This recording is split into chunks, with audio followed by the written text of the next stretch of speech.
कृष्ण चरण कमलेभ्यो नमः। कि सद्गुरुदेव भगवान की जय। साधन सुधा सिंधु मुक्ति सहज है।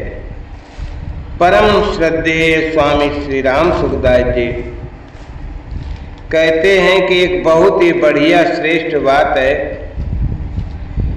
इस ओर आप ध्यान दें तो विशेष लाभ होगा। बात यह है कि हम भगवत प्राप्ति, जीवन मुक्ति, तत्व ज्ञान, परम प्रेम, कल्याण, उद्धार आदि जो कुछ ऊंची से ऊंची बात चाहते हैं उसकी प्राप्ति स्वतः सिद्ध है। ये बहुत ही मूल्यवान बात है, इसे आप मान लें।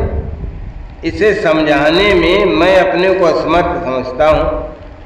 लोगों की धारणा है कि मानने से क्या होता है, केवल मान लेने से क्या लाभ होगा, इसलिए मेरी बात को सुनकर टाल देते हैं। अच्छा, अब आप ध्यान दें, श्रीमद् भगवत गीता की तो बात मानेंगे।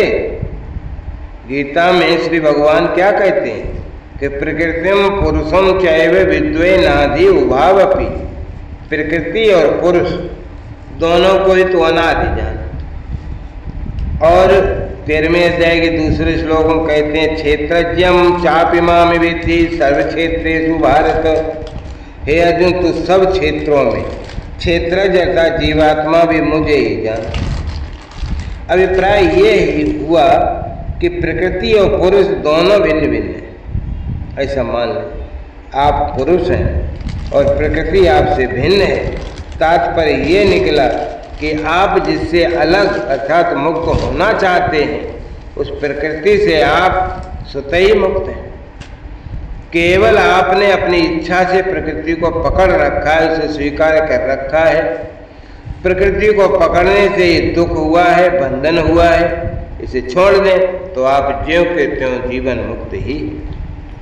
आप निरंतर रहने वाले हैं, प्रकृति निरंतर बदलने वाली है, वो आपसे स्वाभाविक अलग है।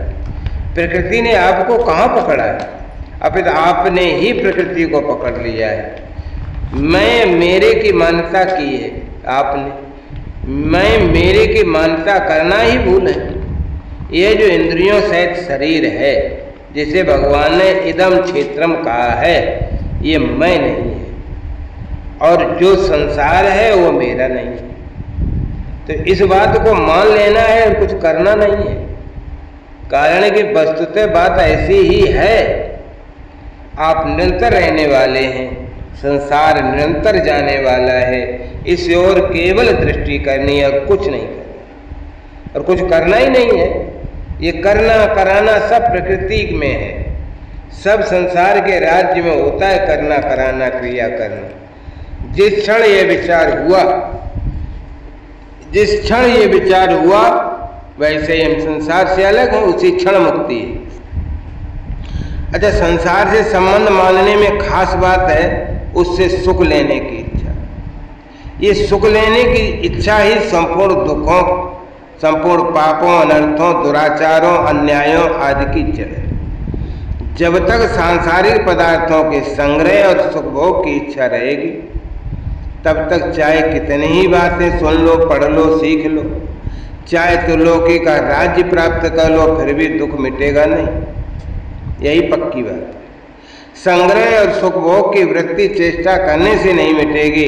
यहाँ चेष्टा की बात ही नहीं है। आपने मैं मेरे की मान्यता की हुई है, और मानी हुई बात न मानने से ही मिटती है, क्रिया से नहीं मिटेगी, चेष्टा से नहीं मिटेगी। विवाह होने पर स्त्री पुरुष को अपना पति मान लेती है। माना कि नहीं माना? तो इसमें पति मानने में कौन सी चेष्टा करनी पड़ी? उसे अलग से कोई क्रिया करनी पड़ी क्या? बस केवल मानना होता है। किसी से संबंध जोड़ने में और संबंध तोड़ने में सब स्वतंत्र है। वास्तव में हमारा संबंध केवल परमात्मा से है। भूल से हमने प्रकृति से संबंध जोड़ दिया। अब उस माने हुए संबंध को तोड़ देना है, बस यही काम। परमात्मा से हमारा संबंध स्वाभाविक और सच्चा है। प्रकृति से हमारा संबंध अस्वाभाविक है, बनावटी है। अस्वाभाविक और बनावटी संबंध को तोड़ देना है। वो टूटेगा प्रकृति से अपना संबंध न मानने से। एक उदाहरण से समझते हैं। पहले अपने को हम बालक मानते थे, पर क्या आप अपने को बालक मानते हैं?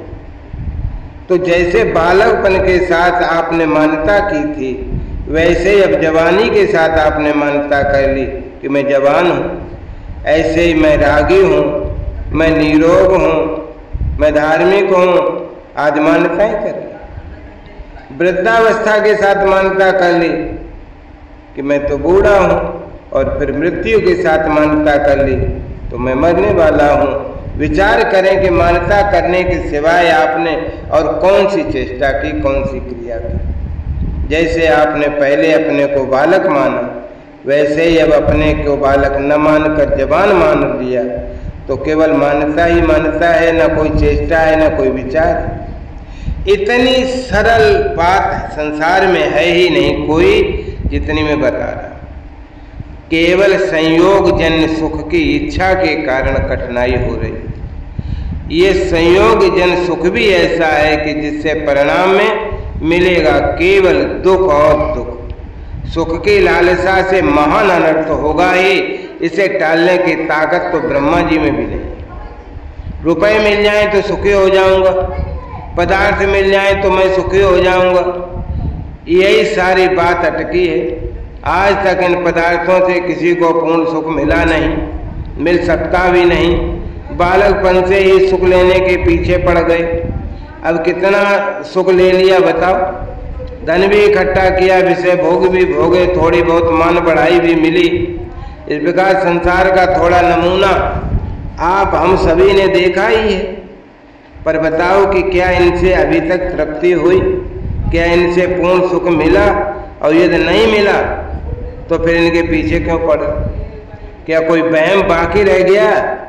बाकी यही रहा कि बढ़िया दुख मिलेगा, सिवाय दुख के और कुछ नहीं मिलेगा।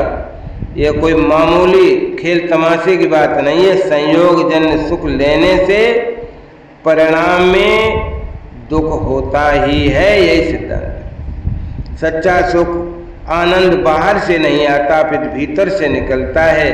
सच्चे सुख का अंत नहीं आता। एक बार मिलने फिर कभी फिर बिछुड़ता नहीं।